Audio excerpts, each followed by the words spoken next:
Դե հա, այս շաբաթը իրականում որոշակի հետաքրքիր ներքաղաքական զարգացումներ եղան, ֆոնը իհարկե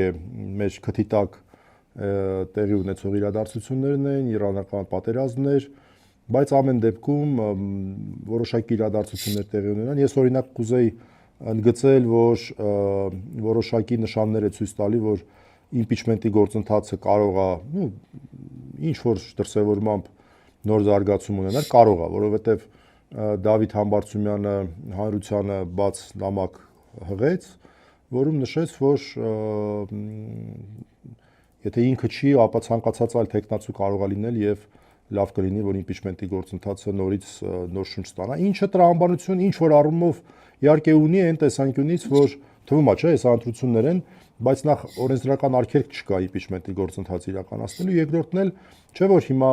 ԿՊԱ-ականների այն կազմը, որ գտնվում է ազգային ժողովում, դրանց մի մասը այլևս չի լինելու ԿՊ-ի ցուցակում։ Արդյոք դա ինչ որ մոտիվացիա չի առաջացնում նրանց մոտ կամ տեսականորեն չի կարող առաջացնել, որ նրանց հետ հնարավոր լինի աշխատել եւ նրանց բերել այս գործընթացի դաշտ։ Ես կարծում եմ, որ դա որոշակի իրատեսականություն ունի։ Ես այդ իմպիչմենտի հետ կապված մի ուրիշ մոտեցում ունեմ, ճիշտ ասած ինձ թվում է իմպիչմենտը դա սիմվոլիկ բառ է, որը որ նշանակում է թե փողոցային շարժում պետք է սկսել։ Դե հենց այդ է հարցը, ես դրան էի գալի, այսինքն իմպիչմենտի մասին խոսելով մենք չպետք է խոսենք առաջի հերթին եւ որպես կարևոր բաղադրիչ հենց պարլամենտական բաղադրիչի մասին։ Ես կարծում եմ հենց փողոցային շարժումն է, որ կարող է իմպիչմենտի մասին խոսելու հիմք տալ, իսկ փողոցային շարժման նախադրյալները Հայաստանում լիուլի կան։ Եվ էսա պատճառը, որ մենք տեսնում ենք, որ իշխանությունները ինչ որ արհեստական բաների են դիմում, օրինակ երեկվա ուրբաթ օրվա ավելի ճիշտ այդ տարօրինակ միջադեպ ազգային անվտանգության ծառայության շենքի մոտ, երբ որ մի տարօրինակ մարդ շատ հանդարտ ձևով այդ ձայնագրությունը կարծում եմ դու էլ ես տեսել, մոլոտովի կոկտեյլներ, ինչ էր, ինչ որ տենց վառվող բաներ, շպրտում էր ԱԱԾ-ի շենքի վրա, ասեց հանգիստ ոնց որ գիտես, ոնց որ բան աներ, ինչ ալու։ Խորոված ոնց որ աներ, հա, ասենց այն որ տենց 100 տարվա խորովածանողը ոնց որ տենց խորոված տենց հանգիստ առանց տենց ֆլեգմատիկ բան, էլի։ Մոտեջ եկել դրեցին այդ մարդուն կապեցին Պաչիմուտը բանի Սամվել Կարապետյանի հետ։ Հիմա ես մի երկու բան եմ ուզում սրա հետ կապված ասեմ։ Առաջին, մենք քանի որ հաճախ ենք գործի բերումով ստիպված լինում ԱԱԾ շենք մուտք գործել, որովհետև ԱԱԾ շենք պետք է մուտք գործես ԱԱԾ-ի պատվալ գնալու համար, որտեղ մեր պաշտպանյալներն էին, ուրախ եմ ասել, որ էին, որովհետև Արշակ Սրբազանը մի քանի օր առաջ ազատ արձակվեց կալանքից, բայց Արշակ Սրբազանի մոտ ենք այցելում եւ այլն, եւ մի բան գիտենք, որ այդտեղ կա նորմալ պաշտպանություն, եւ եթե ինչ որ մեկը օրինակ անգամ բերեր մեքենա կանգնածներ մի 5 վայրկյան ԱԱԾ-ի շենքի դիմաց, ապա բնականաբար այնտեղ ծառայող տղաները դուրս կգային եւ միջոցներ կձեռնարկեին։ Հիմա ես չեմ հասկանում այդ մարդը այդ անգամ այդ 15-20 վայրկյանը, երբ որ այդ տարօրինակ ապօրինությունը անում էր, այդ անհասկանալի ապօրինությունը անում էր, այնտեղ ոնց եղավ որ մի խոսքով շատ խառը պատմություն է, սա ինչ պատմություն է, այս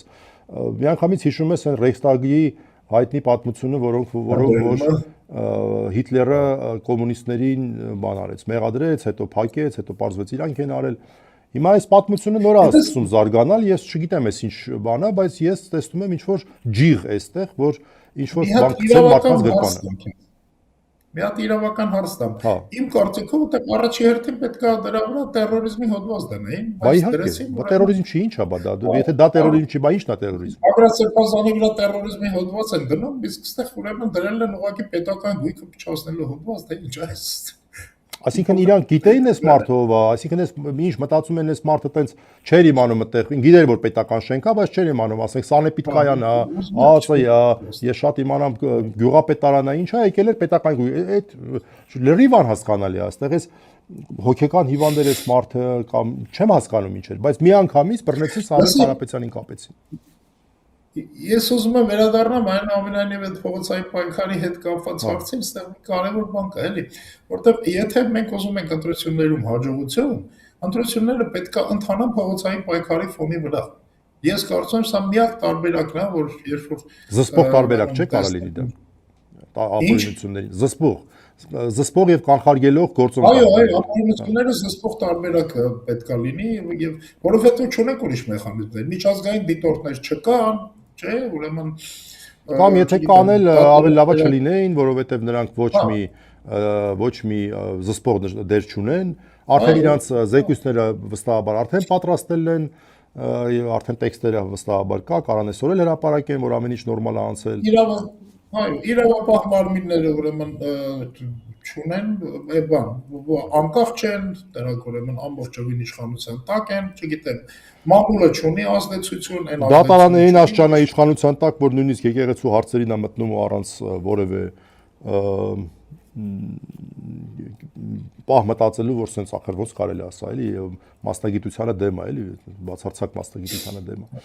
Մի խոսքով համաձայն եմ, որ փողոցային պայքարը կարևոր գործոն կարող է լինել։ Գործիքը կարող է լինի, ուրեմն բանը։ Եվ եթե դա իմպիչմենտի անվան տակ լինի, ավելի լավ, ինչ ա եղել, որ։ Այո, լրիվ փաստորեն սահմանադրական պահանջի ներքո։ Հա, որովհետև դա մեխանիզմ է, որը ցանկացած պահի կարելի է գործադրել, ազգային ժողովում պատգամավորներ կան, այսինքն ընդդիմությունը դե իր հերթին, այնտեղ կան պատգամավորներ, որոնց հետ կարելի է աշխատել, այսինքն այստեղ աշխատանք կա, որ կարելի է կատարել փողոցային շարժման ֆոնի վրա, սա իր արդյունավետությունը պետք է ունենալ, որտեղ մի իրավական բան ասենք, եթե օրինակ վաղը լինի իմպիչմենտ, ապա նոր վարչապետը պաշտոնավարելու է ընդամենը մի 3-4 ամիս։ Եվ ընդամենը հասցնելու է ընտրություններ կազմակերպի։ Եվ իրականում այստեղ կա տրամաբանություն, որ այս մարդը չպետք է ընտրություն կազմակերպի, որտեղ ինքը ապացուցել է, որ ինքը